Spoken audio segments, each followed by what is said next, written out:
Welcome to Nice Ashes. I'm Mike. And I'm Nate. What are we smoking this episode, Mike? Even though we alluded to it last episode. We did. We have an Oliva Serie G box-pressed Robusto Maduro.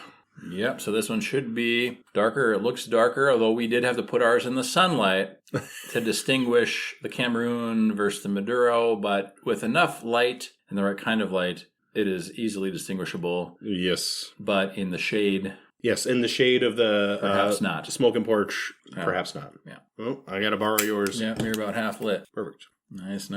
So I feel like it's significantly darker. It is. Like more significant than the wrapper shades would have you... Oh, yeah. Ooh. Have you believe. That is spicy.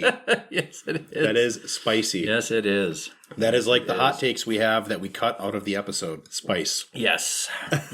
Those may or may not be released later on, but probably not. Probably not. But just know that if we ever were to launch a Patreon or a fan club or some sort of thing, that there is plenty of content that's already out there that we've recorded and not released. So, and not full episodes by any stretch, but there have been episodes where there's been a good 20-minute segment tangent excised from the runtime. Yes. Yeah. If we ever become independently wealthy and cannot be canceled like J.K. Rowling. Yes. Or RFK Jr. Yes. Then you'll see a whole lot more content of a different sort. We have a plethora of beverages before us. We do. Because Mike's a bad influence. Mm-hmm. That's what it is. No, I'm just kidding. But we're still in person, so we've done 3 episodes in person. And usually we like to add a drink per episode. So the first one we had the coffee and Johnny Walker. And then the second episode, we still had just the Johnny Walker. We had different kind of coffee, though. A different kind of coffee. And then now this is the third episode. So we've got the Johnny Walker, we've got port, and we've got whiskey sour. So there we go. And Mike just slammed his Johnny Walker, and I've got a little bit left. But to be fair, he's nursed that 1 glass of Johnny Walker for 3 episodes. So yes, I have. It took a tremendous willpower. Mm-hmm. Because I love me some Johnny Walker Black. Yes. Always interesting. What are we talking about, Mike? So this is a hot topic on the internet. Haha. Always has been, always will be. We are going to talk about our everyday carry. Or, as the acronym people love to call it, EDC. Mm-hmm. But I am acronym adverse. Mm-hmm. So, there you go. Absolutely.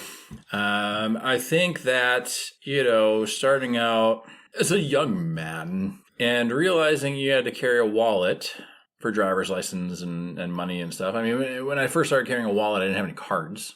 But I was born in the 86, so there wasn't really a plethora of cards. I think there were debit cards. They just relatively new. I mean, a lot of people did checks still.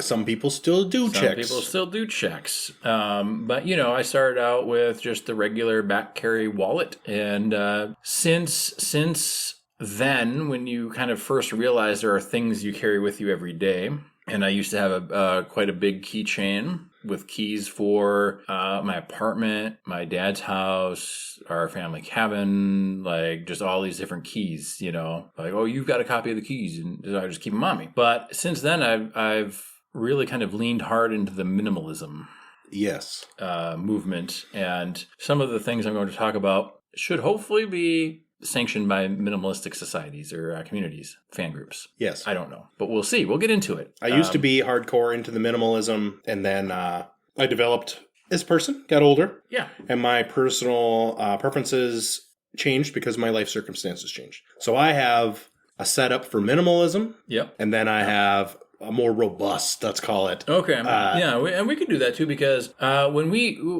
preparing these kind of lists, we did the one on appliances, devices, tools, and this one with the EDC stuff. I kind of took it to be what is on me 100% of the time. Mm-hmm. If I leave my house, what the things I'm first going to talk about are always on me. If I'm going away for a weekend, I've got a different complement of EDC things, which we can talk about afterwards, but I thought it'd be interesting for the everyday, okay, I'm going to go out to the grocery store and come back. Yes. But this stuff's always with me, even if it's just a quick run to the grocery store. So yes. Well, there's different levels because Yeah. my day-to-day work, I'm going to be carrying a different set of tools, so to speak, versus if I'm going on weekend versus just going to the store. Yeah. Yeah. Yes. Okay. Well, What do you want to start with, Mike? we can do the same thing we did last time. We can just start her off, and All right. All right. I never leave the house without a set of keys.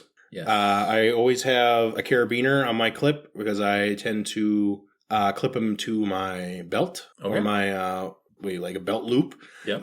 My work keys I have on a brass, very heavy duty, weight rated hook because it's cool. Yep. And then my personal, I actually have a little tiny stainless steel carabiner that I used to use for device tags on pressure meters in the oil industry. So it's like 316 stainless steel, the same you'd have on a watch or something. Yep. And it's a very high quality clip. But I always clip my keys to my belt. And then, of course, I have all the keys. And Yeah. Do you have any tools on your keychain, Mike? no, I don't carry any tools. Other than Sarah, a couple years ago, got me a vintage Pabst Blue Ribbon beer bottle opener, which I used on Thanksgiving Day. Yep. And that's basically my key fob. I used to not have a key fob. And then she got it for me as a gift. So now, of course, I have a key fob. Yes. My keys, I have very slimmed down. I used to carry a lot of keys, as previously mentioned. I went out and did a lot of research on different key systems that would keep them low profile. This is the KeySmart. It's metal. They have rubber ones as well. And you can see here I've got two keys. So one is to the side door, one's to the front door. It's a different lock to the house. And I've got a little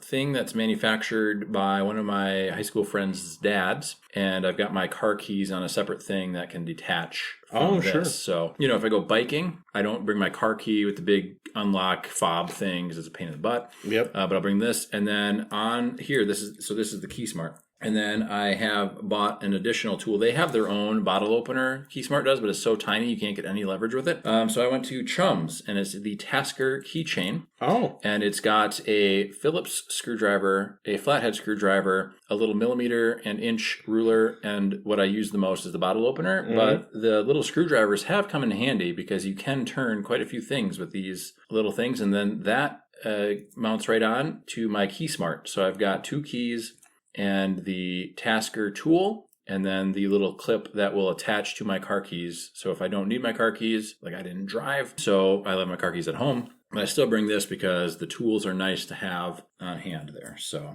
that's what I do for the keys. And again, I'm a little more minimalistic.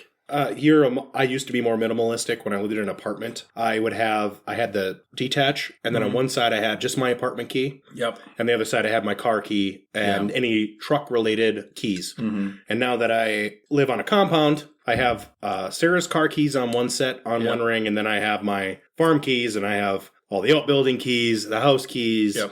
I have keys for my hitches because I have locks on all my hitches and things, and I just put them all in one because I don't mess with it. And then I don't carry these every day. Okay. I actually carry my work keys, which has all the keys I need for work, plus one of my house keys and a vehicle key. Okay. That's on a separate ring as well, so I can take them off and put them on. Yeah. And I only carry keys that I need for work. Yes. But we also have, a few locks. Let's put it that way. Yeah. So, yes. Yes. Wallet. So keys, wallet. Yep. I don't know. I keep whipping them out like you guys can see them listening. But like I said, I used to do a big wallet, like a trifold wallet or bifold wallet in the back pocket. But for many years, probably starting in college or whatever, I did the Dash wallet. That was a Kickstarter thing, and they're on like version 6 or something. But they're $30, $40. They've got RFID blocking and whatnot. But I recently went to this is a Hammer Anvil Los Angeles Slim men's wallet. And I've got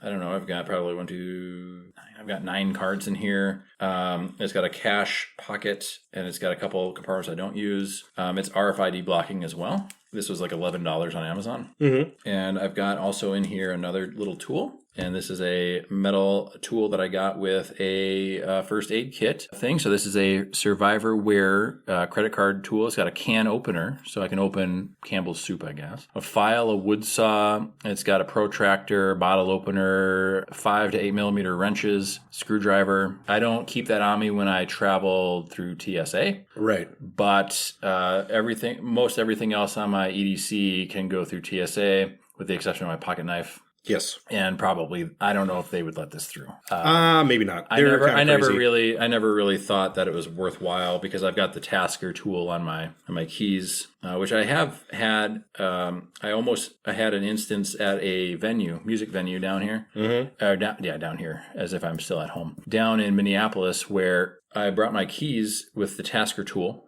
and the security said, "No, you got to bring this back to your car or throw it away." And I'm like, "No, these are my keys. This isn't a knife. This is a bottle opener and a screwdriver." And they said, "Oh, wow, I've never seen one of those." They just thought it was a knife, some kind of cutting tool. And there's not really a sharp point on here. You know, they're all rounded. So they had no problem letting it through once I explained to them what it was. TSA's never had a problem with this setup, the KeySmart. But, that other little metal, because it's a metal credit card-esque tool. Yeah, I think the RFID blocking is probably worthwhile to get. Mm-hmm. Your wallet. Well, I have a quick side note. As a PSA, public safety announcement, if you are going to fly stateside, you're allowed to have multi-tools that do not have blades. But if you cross international border in a plane, they will not allow you to carry a Leatherman without a knife. They take it. So do not think that you're going to get your quote-unquote TSA compliant multi-tool and then bring it onto a plane. They just won't let you do it. Well, plus, if you put it on your carry or your checked baggage, they don't care. You can put a friggin' multi-tool, but then you got to look at, I have a Knife Rights. It's called Knife Rights. It's kind of like the NRA, but for knives. And it's a phone app, and it'll tell you all the state laws. Yeah. And some of the states have pretty crazy knife laws, so you really need to pay attention. Yeah. Because you don't want to be arrested and thrown in jail. Yeah, there is that. Yeah. I think, too, that I know Leatherman makes those little micro tools that have the clip built into the handle, and one is like a set of scissors, and it's got a file and stuff, and then that one's not TSA compliant because the scissors, and it's got a little knife blade, and then there's one that is TSA compliant that's pliers and like a screwdriver. It has no knife blade. Yes. And I've got one of those with the scissors and the knife blade, but it's not TSA compliant. But when, since Mike and I have talked about this off air, Mike has informed me of there are box cutters, folding flip box cutters that are real tiny, and I have one, and it's real nice. It was like $8 for this aluminum frame, and you can ditch your razor blade, bring it through security, and then pick up a razor blade pack at a gas station or pharmacy when you land, so you can still have a knife to cut boxes open with. And I'm going to talk about that later. Yes. For sure. Okay. So But you still have to talk about your wallet. Yes. I have 3 wallets that I carry. The minimalist in me is sad. I carry 3 wallets. For concerts and venues and things like that, I have a Pelican case made by the Pelican Company. And it's just a little plastic box, and it is MagSafe, and it sticks to the back of my phone case. Okay. Which my phone case is going to be on the list later. Yep. But it holds 2-3 cards and a little bit of cash. And if I need extra cash, I'll put it in just like a paper clip. Yep. And then if I'm going about town in Minneapolis, I need more stuff. I have a Rogue front pocket wallet. It's moose leather, very nice. It's got my little initials embossed on it because, fancy wallets. Yep. And then for my day-to-day around the North Country region, I carry a custom-made checkbook wallet. It was manufactured or sewn for me by a leather worker who is from Minnetonka. For the life of me, I can't remember his name. Okay. But you can probably find him online. And he hand sews wallets for people. And I have a checkbook wallet that has a little cash component, or a little cash holder, and it holds 6 cards and a checkbook because I live in an area where businesses take checks and charge you to use credit cards.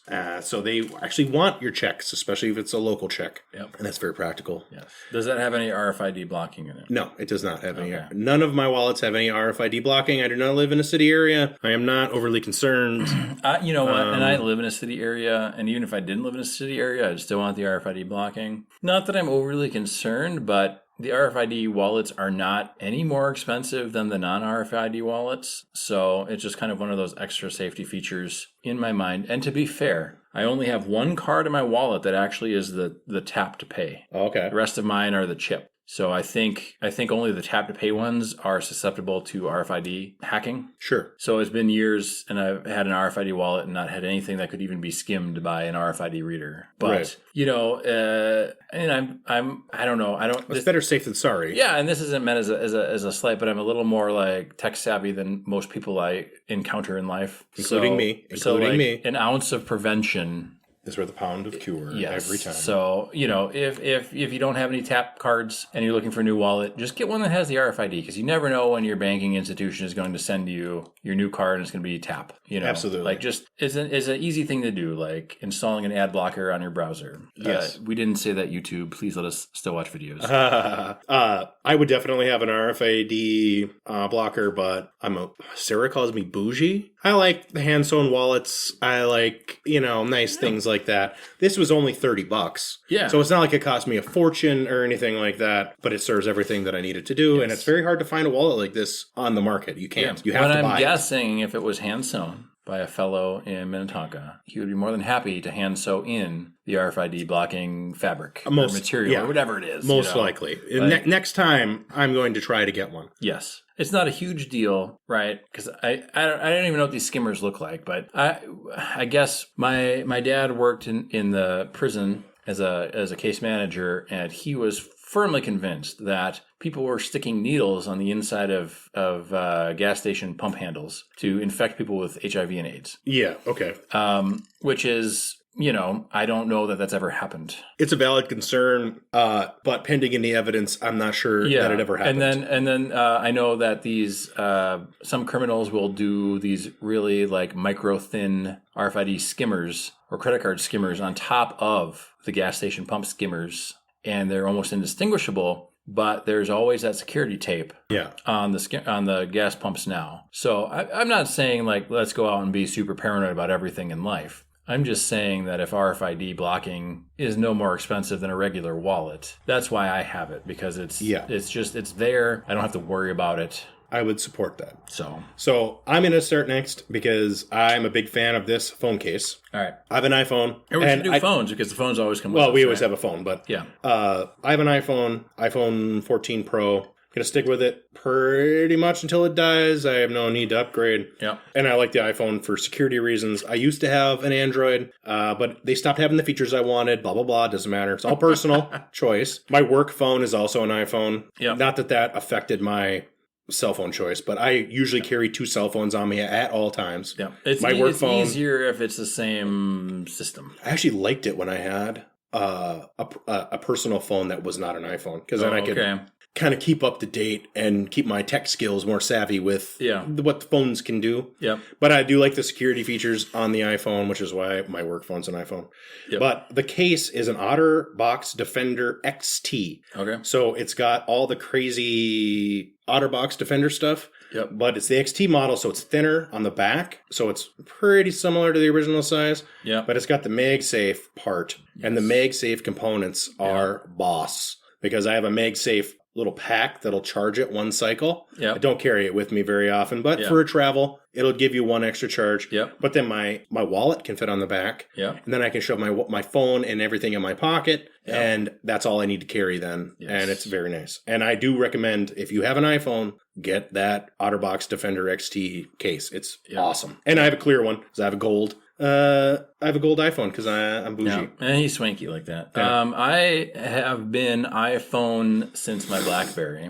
So probably since 2009, I've been iPhone. And recently I switched to Android, and I have the Samsung S23 Plus. Not the Ultra, which is like the huger screen and 15 more camera lenses. But this one has, the 3 camera lenses, so it's real nice. It's got the wide angle, the standard, and the zoom. Yep. And I've got, it's a Crave case. I just bought it from Amazon for super cheap. But it's got the kind of the grippy back on my phone here, and the grippy sides. And then it's got what you want on all your phone products is the little lip on the top screen there, so that if it lands, it keeps the screen off of the surface. If you're on a gravel road, your phone is fucked anyway, but by and large, falls around the house, you're fine. Yep. This might be a different episode. Security features on the iPhone versus the Android. It's interesting because I've found that the Android here is giving me more security prompts than the iPhone ever has. Yes. It will run like scans and be like, yep, re-download this thing. It's safe. Like you're good. Just a lot more user interaction, I guess, on the security things. Whereas maybe the iPhone runs more in the background, so you don't have to worry about it, think about it. When I think security, so one of the big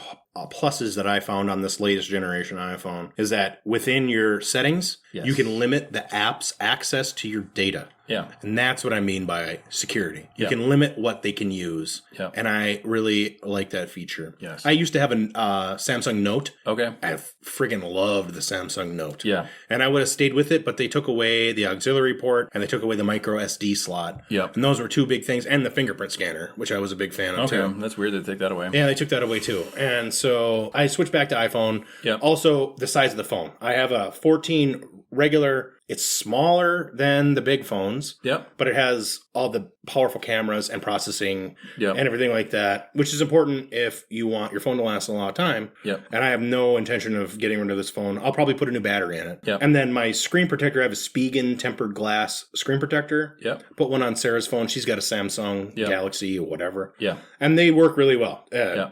This is the original one I've had. It's a year old. It's not even scratched. Yeah. And I use it. I mean, I'm out and about in the world. Let's put it that way. Yes. And the screen protector worked really well. This might shock you, Mike. I don't have a screen protector on my phone at all. I didn't on my Galaxy because of the curved screen. This is a flat screen. You must have the S10. I had an S9. I had a Note 9. Note 9. I had a Note 9. Because I know the S10 also has the curved screen. Well, so I tried the screen and the fucking screen protector popped off because of the curved and it was only sticky on the outside edge. And it kept on popping off. And that's one of the things I got away from the Note 4 as well. Yeah. Is that when I bought this, the current Note had that curved screen still. Yeah. Next gen was going to have the flat. And I was like, I can't do any more rounded screens. But that Note with the pen, that pen was friggin' great. Yeah. That was a wonderful feature. I really liked it. Yep. But yeah, I don't rock a screen protector.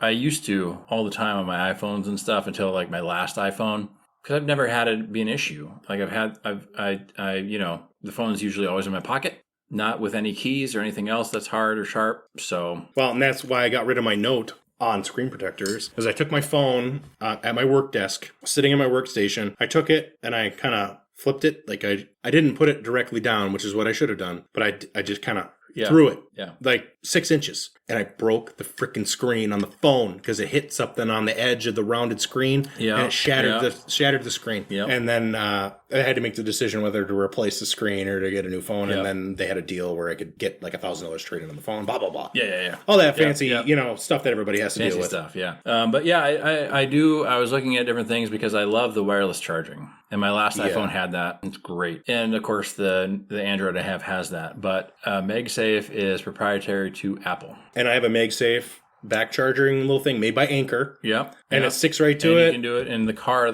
mount. You can do the wireless MagSafe charging mount in your car. Sarah has one in her car. I do not in my truck. Yep. Yes. But I've been looking at some car mounts for charging, wireless charging, and holding the phones for like navigation stuff. Yeah. And there's tons of them. I'll show you the one. Ours is made by IOTI. Okay. And it works pretty slick. Yeah. It works pretty slick. I have IOTI holders in my work truck and my personal truck. Okay.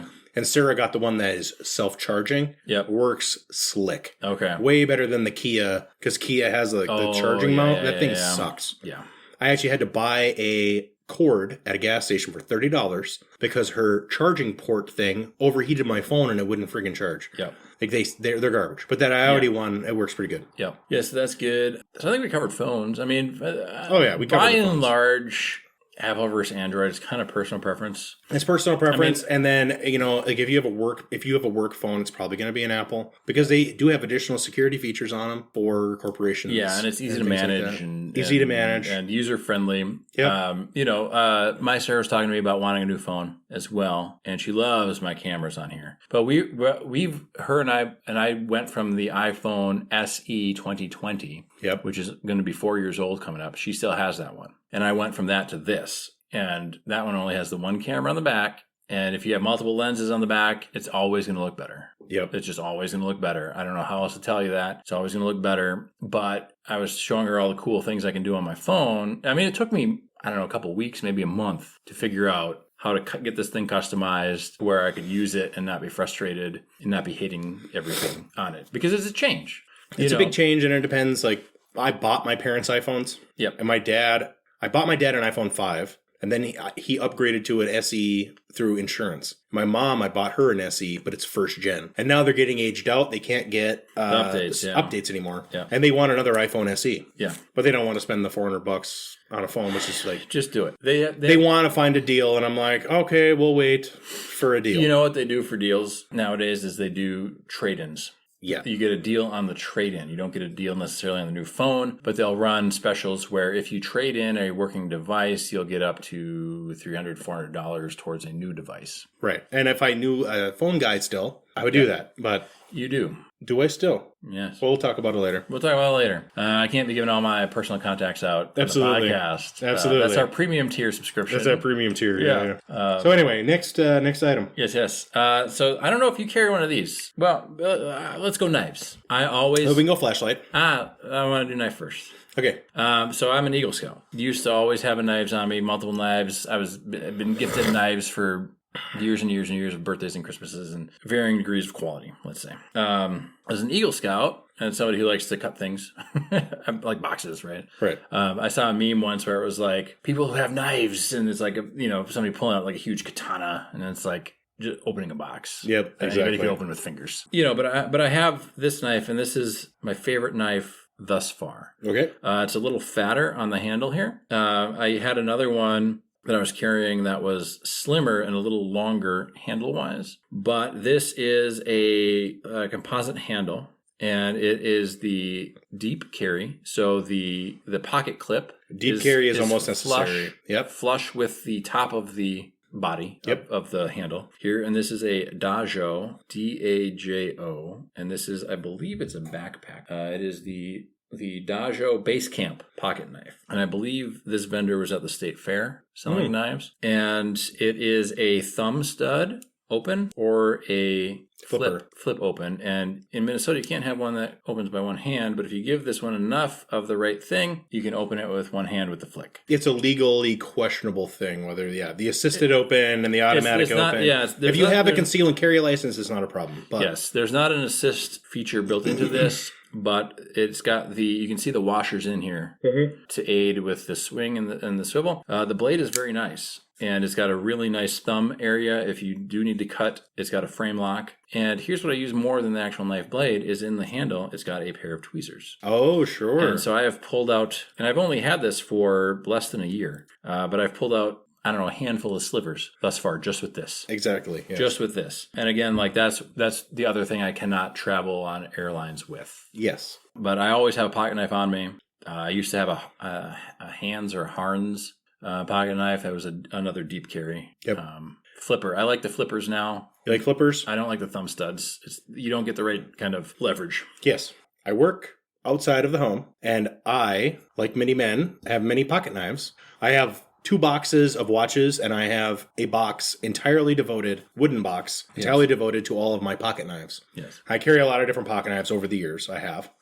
When I'm at work, I carry a Leatherman. Yep. And I have a Leatherman P4. I also have a Super Tool 300. And I was gifted, as part of a wedding, a Bond. And now that I carry a multi-tool all the time, at work, a lot of times I'll carry the Bond for like bowling. I'll carry my Bond. It's a little thinner, but it still has the pliers. So you can do plier work. I can redo a receptacle with a Leatherman, Yeah. But I carry a Leatherman. The Leatherman Arc just came out, and I'm very tempted to buy it, but of course, $230. Yep. When I already have a Leatherman that's perfectly good. Yep. I always pack with my Leatherman. So I carry a belt. We're going to talk about my belts later. But I carry a Leatherman, and then I'll carry a utility folding knife for heavy-duty cutting. Yep. And I like a Lennox Gold utility knife. I don't know if they make them anymore. I've heard that they're discontinued, but they have a little rubber patch on them. Okay. So if your hand's wet, you can still get a good grip on it. Yep. A lot of guys like the Milwaukee utility folding knives. Okay. When I'm not at work and I'm walking around, I usually carry Benchmade. I have 2 different Griptilians. Well, I have 3 Griptilians. Yep. But I have some limited edition Griptilians with S30V blades and G10 scales with little subs, and they have an access lock. Yep. And the thing about the access lock is that you can depress the access lock like this. I'm going to show Nate. Yep. And it'll flip. They're free moving when you depress the access lock. Yep. And they'll go down. I do like access locks. Yeah. That's what I just pulled it up. Is my folding utility knife is a Work Pro. Oh, yeah. And that has an access lock. So you can totally do that, and it just takes a standard, utility knife blade. Yep. And then I was going to pump on the utility knife, which you talked about earlier. If I'm going to go on a plane or if I'm going to go to a concert, I'll carry, it's a Giltech little pocket utility knife, and the blade hides inside of the frame, and you can easily remove it, throw the blade away. And like Nate said, for like $2, you can stop at a gas station and get another utility knife blade. Get like 100 of them in a pack. Yeah, you can get just a little, almost every gas station in the country has utility knife blades. That Work Pro one is probably a little smaller than this, actually. Oh, yeah. Smaller than the Dajo.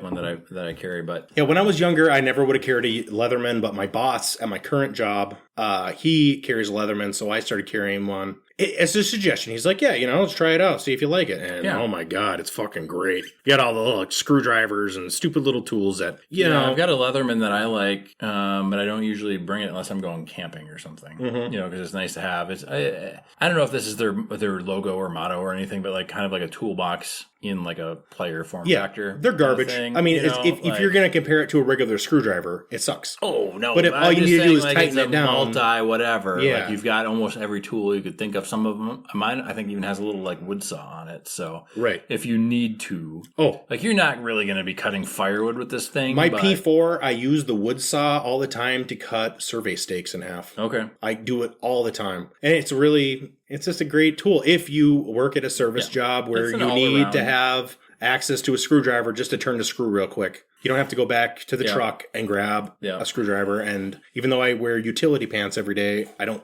typically have a screwdriver in my pocket. Yeah. So. Yeah, and I think for my everyday carry, between my knife with the tweezers and my keys with the screwdriver bottle opener combo, that covers most of my kind of day-to-day needs. Right. And if I need something else, then that's why I have like tools at home, or I've got a toolbox in my car in the trunk. So I kind of try and keep the things in the places where I might need them, where I need them. During my work day, I carry a Leatherman on my belt. Yes. If I'm going out and about and I need a Leatherman, I pocket carry it with a clip. And that's where the Bond comes in because it's a lot smaller package. Yep. So, the other thing I carry all the time, every day, and I use way more than the tool on my keychain or the knife. And I picked this up. This is a Fenix E12 flashlight. And it's very tiny. It takes one AA battery to run. It's got a tail cap switch, and it's got 3 brightness levels. So you turn it on once, it's dim, you go medium, and you go bright. And it is really bright, even daytime. Yep. You can see how bright it is. And I use this thing more than I've used my pocket knife or tool on my keys. This is my most used tool out of everything that outside of my phone, probably. Really? That I use. I use my keys more than anything else. And if, and usually if I'm needing a flashlight, I don't like doing the flashlight thing on my phone. I always reach for this. Because this is bright, I can stick it like in my mouth to hold it if I need to, looking or doing two-hand things. It's a nice like aluminum body. Yep. It's waterproof. That's pretty nice. It's got the gasket. Much smaller than the one that I carry. Yeah. If this is great. It fits right in my front pocket. I keep, and my left pocket is my phone. My right front pocket is my wallet, my flashlight, and my knife. And they all fit right in there and just right next together. And I usually carry these like in a coat pocket, but I'll carry this in the little, whatever the little like coin pocket pouch thing is in the jeans. The keys. I also carry a flashlight every day. All right. Work. Whip it out. For work. Whip it out. I can go grab it. Let's compare sizes. I can go grab it. Lumens. Let's compare lumens. So I carry a Streamlight ProTac 1L-1AA. That sounds like a flashlight you would carry. 1AA. It fits in a Buck 110 sheath. I just ordered a new sheath for it because I've been using the original one that came with. Okay. And it's starting to fall apart. It's nylon. And it'll fit in a Buck 110 leather sheath. I ordered one. And yours is a 1AA as well? 1AA as well. All right. Mine has a clip on it. Yeah. And it'll pocket clip, and it's got a reverse, and it'll hat clip. Okay. And it's got three settings. We're going to take a brief aside. And I'm going to go grab my light. Grab it because we got to compare these things. All right, so Mike's got his flashlight. Yes, I do. And I've got mine. Yes, I do. And his is what? What would you say that is, Mike? At least an inch longer. At least an inch longer. In diameter, mine is like an inch, and yours is like 3/4 of an inch. Yep. And he's got the clip, but they're both one battery. One battery, one AA. Mine has three settings as well. It's high, flashing mode, and then low. Okay. But mine doesn't click. So you have to do the low. Yep. So do your low compared to my low. All right, so your low is a little brighter. Yep. My medium. I don't have medium. You don't have a medium. And then my bright. So your bright it looks maybe a little brighter. It's a little warmer color cast. Mine's a little it's similar color cast. Yeah. But yeah, my cap has a nice click to turn on and off, and then you half press it to change modes. Mine it clicks on and off onto high. Okay. But then you like half press to get everything in. Yep, and yours has the built-in clip. Mine came with a little lanyard I've carried this so much that the lanyard disintegrated, basically. Mine has a lanyard hold as well. I've never used it that way. Yeah. But the clip, you can clip it onto your hat, which is why I really like it, and onto your belt. Yep. I've lost one because I was clipping it. But the thing I really like about this is that it takes a single AA, and it fits into a standard buck 110 sheath, and I carry it on my belt next to my Leatherman at work. And it's pretty nice. And then I just bought a new leather sheath. I can't remember the name of the fucking company. But I found them on Amazon. They're a one-piece leather design with rivets. And now I could find it on my list. I can find it on my list, but it's not important. Yeah. But it's out there. Do your searching. It's out there. American Benchcraft. That's go. the name of the company. I haven't seen it yet, but the design looks right to me because it's one piece of leather folded over with rivets. Yep. If I like it a lot, I'll probably get one for my Leatherman as well because I carry my Leatherman in the original sheath and it's starting to, get ratty or whatever. Yeah. So. Yep. So that's the end of my everyday carry stuff. Oh, like every day. Yeah. Like this is when I leave the house. My phone, the keys, the flashlight, and the knife are coming with me. Mm-hmm. Just anytime I leave the house, that's what's coming with me all the time, every time. Short run, long run. You also wear glasses. I wear glasses, yeah. Yeah, don't forget that. Okay, so I wear glasses. The glasses come with me. I also have a continuous glucose monitor on my arm, and that syncs to my phone, so I can check my blood sugar, my blood glucose. So that always comes with me, I guess. And then I have a little kit for my diabetes with my insulin pens, and that comes with me too. But that's all important. Yeah, it's all important. So I wear Ray-Bans and Oakleys, and I have a few sunglasses, but my day-to-day is an Oakley Det-Cord SI, which are safety-rated sunglasses, and they look exactly like a regular pair of Oakleys. And I used to wear glasses. I had LASIK. And I find that having very good spectacles increases my level of happiness on a day-to-day basis. So I wear expensive sunglasses. If you're working in a trade and you have to wear safety glasses, I would recommend the Oakley Det-Cord SIs. You can get replacement lenses by a company called Revent, and they're great. And I cannot recommend them enough for everybody. And you can get them in prescription. And I wear them pretty much every day. I've lost 2 pairs. Unfortunately, I used to have a pretty kick-ass pair. But yeah, they're wonderful. I wear a watch every day. Yeah. Pretty much at all times. And my work watches are G-Shocks. I have 3 different G-Shocks just because I like to switch it up. And then I have an assortment of automatics and other watches. Do you wear a watch every day? Not every day because I work from home, so I don't usually need a watch. Now, when I was in the office, I was wearing a watch every day. Sure. My everyday office watch was my Fossil. My everyday watch, if I'm putting on a watch to go out or whatever, is usually my Timex. Just it's got the nice full faceplate. Mm-hmm. It's a weekender, I think. Yeah, you get them. It's they're nice, $20-$30 at Target or something. Yeah, they're really nice. You can change the straps. Yep. And so I usually wear that one. That's my usually go-to every day to semi-formal event. If I'm going to something more formal, then I'll either wear my Fossil or I've got another watch that looks really sharp, but it wasn't terribly expensive from Amazon. It's got a brown leather band, so it goes with my shoes and belt and things. I have 2 boxes worth of watches, but every man should own a work watch or a utility watch, which I recommend G-Shock. Yep. I carry a DW 5000 series watch usually, which which has got the atomic timekeeping and all that fancy stuff. Yeah. It's like the original G-Shock updated. And then you should have a sport watch, like a dive watch or a field watch. Yep. And then you should have a dress watch. And I have 2 dress watches. I have a Soup 880, which is like a Cartier clone. And then I have a Timex Marlin. Okay. And I really like my Marlin a lot. Yeah, I've got 2 dress watches. And then I've got the Timex, which I like to wear. And then I have it might be a Casio, but it's just a digital. I used to wear it all the time for deer hunting and stuff because the digital doesn't click or tick or do anything. So, rubber band, and I would use it for scout camps too because it's waterproof and shock resistant and all that. Yep, it's a sport watch. So it's just a beat it up watch kind of thing. My favorite sport watch of all time is the Seiko Alpinist. Okay. The Starbow 17, which they don't make anymore. Yep. But I love it. It's what I wore at my wedding. But I put it on a fancy band so it looked nice because it's a little fancier. It's got gold on it and shit. Yeah. But it's still rugged, impact resistant, and it's rated for 200 meters, and it's really cool. I really like wedding day, who knows what's going to happen? At my wedding, especially. Yes. You never know. So, let's see here. We're going to go through my list, because I had a little more extensive list than Nathan did. Yes. Belts. At work. I guess I always wear a belt. Yeah, I have specific belts. I have 3 specific belts. Okay. I have a couple more than that, but so my day-to-day belt is a Bison Design Last Chance belt, which has double thickness in the waist portion. Yeah. So it's heavier duty. It's like a gun belt. Yeah. And then they make a Bison Design belt that's a standard belt. It's based on like a fireman's belt where it double loops. Yeah. I should look because I think this is just like an Old Navy belt. But it's full leather, so it's a Gap belt. But it's the full leather because you can get the leather clad. Yeah, but this is actual full leather and is Gap. Sure. Which is fine, but it's made in the USA and it's I don't know what 1.5 inches. Yeah, I would say that. And it's been great. It's a dark brown, like a chestnut, I guess. And this is what I'm wearing usually if I'm wearing jeans. In the summer, I wear kind of the what is it?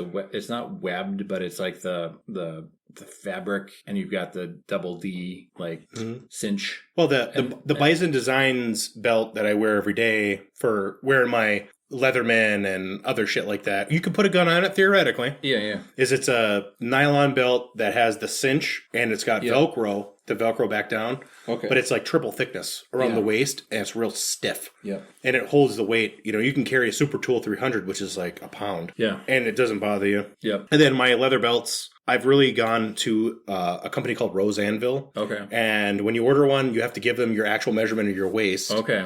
And they have a micro belt design. So they have 4 holes. Yep. And then some micro adjust. So if you gain or lose weight, or if you're putting in, tuck it in your shirt versus not, you can micro adjust and get it really dialed in. Yeah. It's awesome. I got a tan one. Yep. Got a black one. It's like when they first put the expandable waistbands in man's pants. Yeah. And it takes like an Allen wrench and like screwdriver to micro adjust, but it's real quick. I always have hand tools around. I carry a checkbook wallet most of the time. Yep. And my pen is a Zebra F701. Yep. Which Nate has been using. A mighty fine pen. It's a metal pen. Yep. The one I have is made in Japan. The new ones might be made in China. Mine's older. They last forever. Yeah. And then you get little metal, they're actual metal refills. Yep. Very high quality. I used to have fancy pens like that. I don't carry a pen, but if I'm using a pen at home, I really like the Uniball. I think it's the 207. Yeah, the ones that are anti-check proof. Blah, blah, blah. Yeah. And I like those too. They're all plastic and whatnot. But they write really nice. That's the whole point of a pen is you want it to write nicely. I like the metal pen,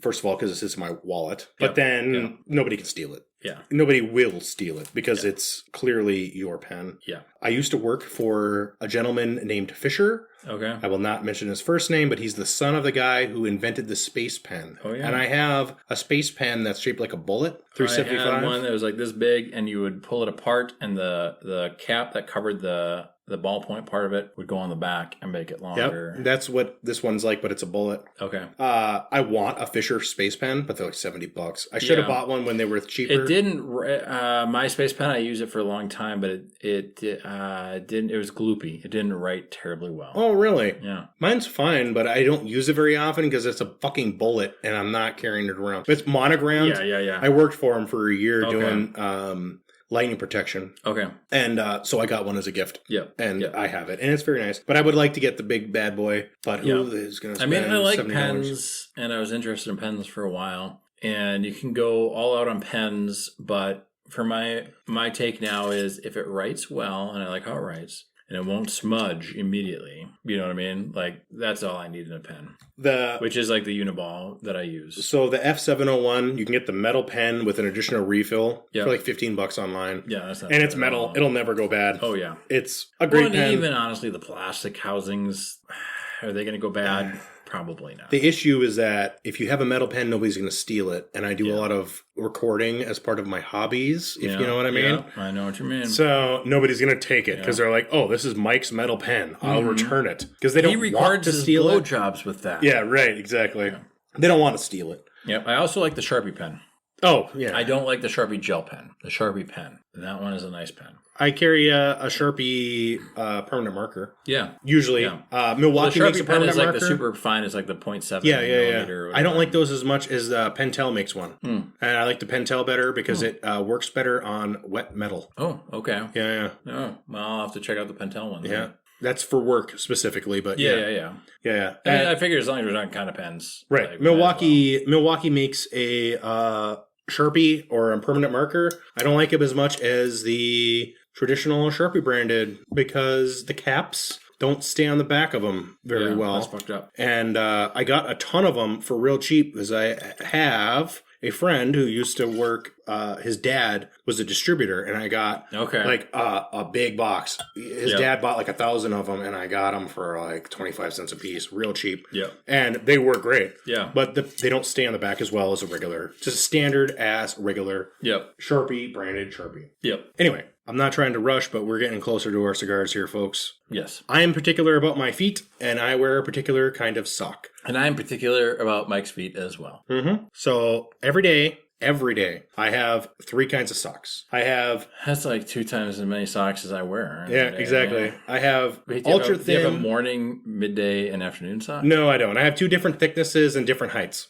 So I'm just giving Mike here. He's trying to rush it. I'm being a dick. Sarcastic. Don't be a dick, be a dude. Bro. So I wear Smart Wool ultra thin dress style socks that are wool. Obviously, they're Smart Wools. Made in USA. Yeah. I like the Smart Wool. I like Smart Wools. I also wear medium weight, darn tough hikers of different sizes based on what I'm wearing. And then Kirkland came out with a higher midweight wool sock, $15 for 4. And it's such a good deal. Yeah, and it's like less than $5 a pair. Yeah, if you can get access to them, they're really, really good, high quality. Yep. During the wintertime, I wear a Stormy Cromer Rancher hat, which is like a thick wool hat with long flaps that'll actually cover your whole head. Yep. As I work outside in the winter. Yeah. Well, in the winter, I wear a Love Your Melon knit beanie. Mm-hmm. And those have been consistently warm for me. Sarah has one. As a bald man. Yep. Sarah has one. She really likes it. We got it at the wine fair that they hold down there. I got mine at the Holodazzle. Because they have a booth and it's got the commemorative like Holodazzle shiny fucking patch or whatever. Right. Like whatever. But I have to wear an orange hat. It's got to be safety rated or whatever. Yeah. And Stormy Cromer makes an orange Rancher hat. And it's thick and warm. Yep.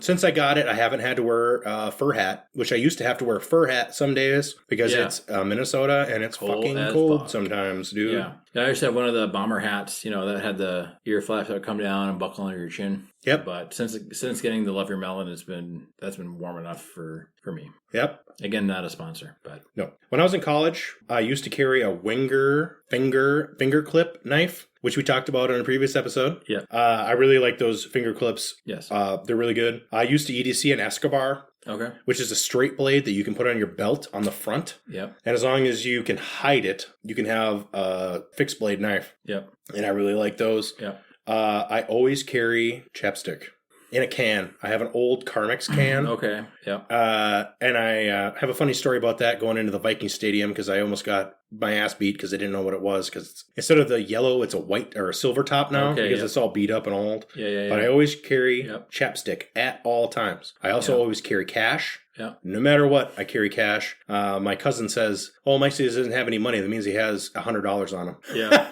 Because I always carry Yeah. plenty of cash. Yeah. That's a smart thing to do. I don't do that mostly at all ever, but cash is always good. You never know when a random game of heavy gambling is going to come down, so I always carry cash. Yeah, and I don't gamble, so that's probably why I don't have cash. I gamble and bowl. Yeah. But also the businesses. You gamble. I gamble and bowl. Gamble. Yeah, gamble. There we go. I live not in the metro area. As everybody knows, I live up north, and a lot of businesses here will not take credit card. They still accept checks, for fuck's sake. They still accept checks. So I always carry cash. And then because I have a ponytail, I also usually carry an extra hair tie around. Yep. Typically, I'll even put it around my checkbook. There you go. And then carry a hair tie. I guess really quickly, like if I'm leaving for longer than a day, or if it's a day trip, I will generally carry a backpack that has some additional things in it. And this is especially true if I fly. Mm-hmm. I'll carry a backpack, and I believe it's a 4-port USB hub that I can plug into one outlet, and you can charge 4 different devices off the USB. I have a very minimalistic 3-prong extension cord, but it's really it's like a 12-inch thing. It wraps around.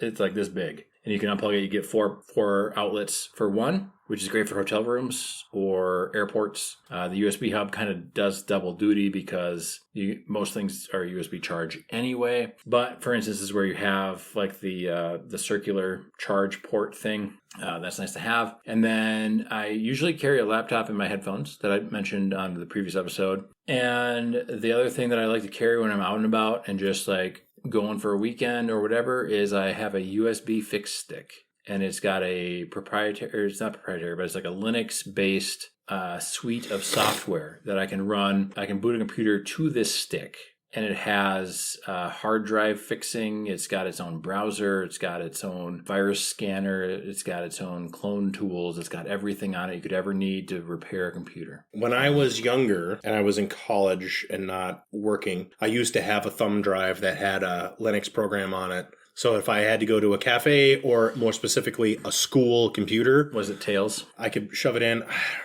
I probably have one still on there. Yeah, because you can download Tails and install it on a USB stick, and you can boot any computer onto that USB stick, and it's its own self-contained operating system. Yes. And it's basically untrackable. I used to carry one of those. Yes. I used to. Yes. But mine is more for fixing, like if I go to my dad's house and I have got an issue with my computer, I can just stick this USB stick in, run some diagnostics, do some extra administrator level things. Sure. And fix stuff. Yep. And if I were at a library, I could also plug this in and boot my own browser session from the stick, and all the cache would go to the stick and not the browser there. So. Sure. I know that mine, you would boot the computer up as normal, and then the flash drive would come up as like a little icon. And you entered into it, and it would work on either Mac or Windows. Yeah. And then you would open it up, and then it started its own separate program, and everything was logged in. And you had a different IP address. Yes. And all that fancy shit. Yep. For bags, I have a Duluth pack roll top bag. Okay. I like to carry around everywhere. And then if I don't have that, I carry a Maxpedition. It's like a Fat Max bag. Okay. It's got like a little holder for a water bottle, which I usually bring a water bottle with me, insulated water bottle. I have a 50-50 bottle. Okay. I also have some Yeti bottles and things like that. But I always carry my own water because I'd like the water at my house, and I don't like water from public places usually.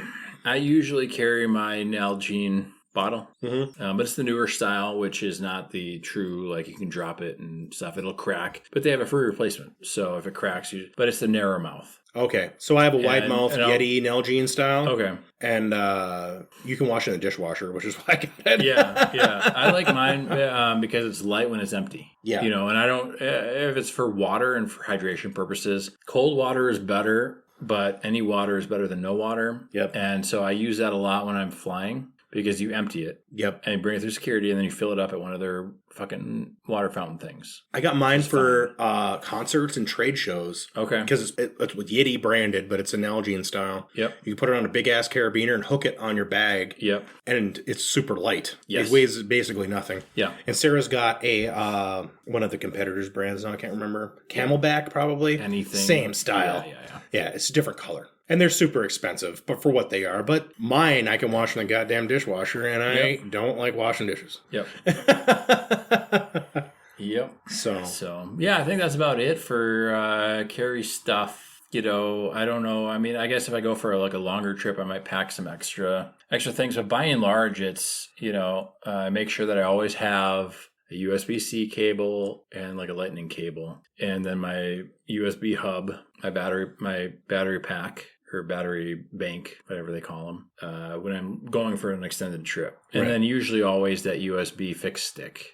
And that's what it is. And you can, it updates every once in a while. I stick it into my computer at home and update all the softwares. But it's got like pretty much everything you would need. So if you were using like a business center computer, you could plug that in and launch programs from that stick instead of trying to download these programs. I never have to do that because I don't have to do that either anymore because like my phone's a hotspot and I have a laptop and I can just do the hotspot. And most of the times, like my phone will do everything I need and more. I don't even need it, but I'd like to keep that fixed stick on me because every once in a while somebody comes to me and they're like, "You're tech savvy. Can you fix my computer, laptop?" Nobody does that to me anymore. And I fixed a ton of at work. I used to fix all the sales guys like computers, just at work. I'd pull out the fixed stick, plug it in, clean it, do the shit, and it'd be fine, and they'd be happy, and then go. So it's a nice thing to have because you never know when you're going to need it, and it's a USB stick, so it takes up what. And like 8 ounces, less than that. Right. Like it's super light. It doesn't matter. No big deal. And, my thing is kind of be prepared, but not like overly prepared. Right. Not like so prepared that you're bogged down. But I used to like the SanDisk titanium USB drives. Yeah. Because you could stick them on the outside of a bag and get beat up and it didn't matter. Yeah. I love the micro centers because they're $3 for like 64 gigs. I know. They're so cheap that he will literally just give them to you. Yes, that is true. Yeah, Mike's like, "Hey, can you find this, that, or the other thing?" And I'm like, "Sure, here's the thing. It's 128 gigs." And he's like, "Oh my God, like, dude, this is like $4. Just don't worry about it. It's no big deal. Yeah. Just take it.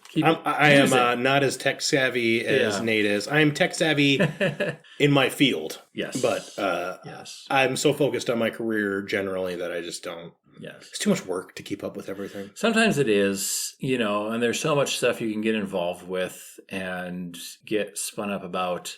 But by and large, if you know what you need to know to keep your stuff running and not get like a Nigerian prince scamming you, then you're A-okay. And you don't have to be some super genius in the technology industry. You can be just fine. Yes. As an aside, I wanted to talk about cigar stuff real quick. We will do that. Because I am burning my fingers on my cigar. Mike is going to be 2 fingers down, 2 digits down, and I am about to be. Nate has a little bit more than I have. Yes. But I have a little bit more ash. Yes. I have a cigar lighter that is held in a Zippo case. And originally it's quite sharp looking. It is sharp. I have a very nice Zippo case. And I used to have a Zippo insert that was a butane torch, and it sucked. So I talked to Nate. And I got a Jetline brand insert. And it is awesome. It actually lights probably 10, maybe 15 cigars. Yeah. And it's real slick. It works really good. The Jetline brand of lighters, I think, are a good price point for a lot of performance. Nate has one as well. This one I bought in college. Yeah. Yep.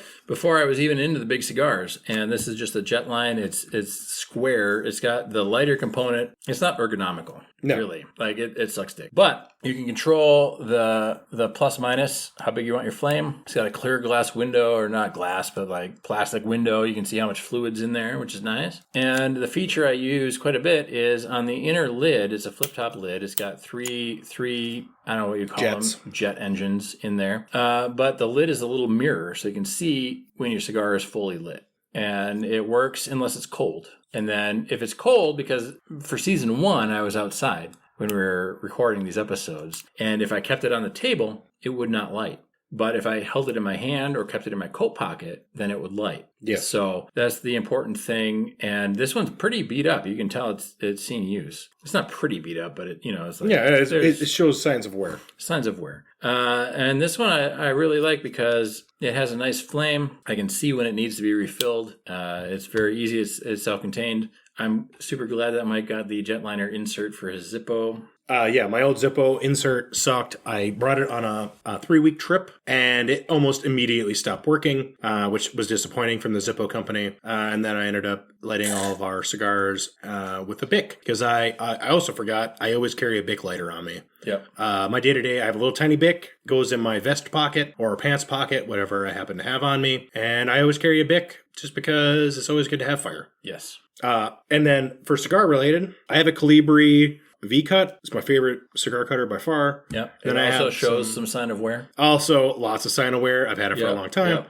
And then I have like a little paleo straight cut, which is not nearly as high quality as my Calibri. Yeah. But I don't straight cut very often unless I'm smoking like a torpedo. Yes. And I talked about this recently, but I just bought a Z-Fi brand lighter, or not lighter, but a cutter. And it's a V-cut, and then it's got the cigar punch screw out in the bottom, which is nice. It's kind of a garish blue and gold. But it's very high quality. It was super cheap on Amazon. It is. It's hefty, though. It feels like it's got some weight to it. It's got weight to it. By comparison to the Calibri, though, it's not that outlandish as heavy as the Calibri. But it's got the side squeeze to pop, and the Calibri's got the little button on the bottom to pop. But yeah, so those are if I'm going out and smoking, and then I've got the it's a Pardo, I don't know, kind of a Pelican knockoff or I have a Herfordor, plastic kind of hard-sided with the foam inside, and it's got a built-in on the lid, a built-in puck. Humidor puck, that you would put your fluid in. And I have a hide-and-drink leather cigar holder if I'm going out for a day. Yep. You don't really need to humidify your cigars if you're going to go and smoke one in like 3 hours or something. Yeah. So, but I think that's it for the EDC episode. I believe so. And catch us next time, and it will be Christmas time. Be safe, have fun. Thanks for listening.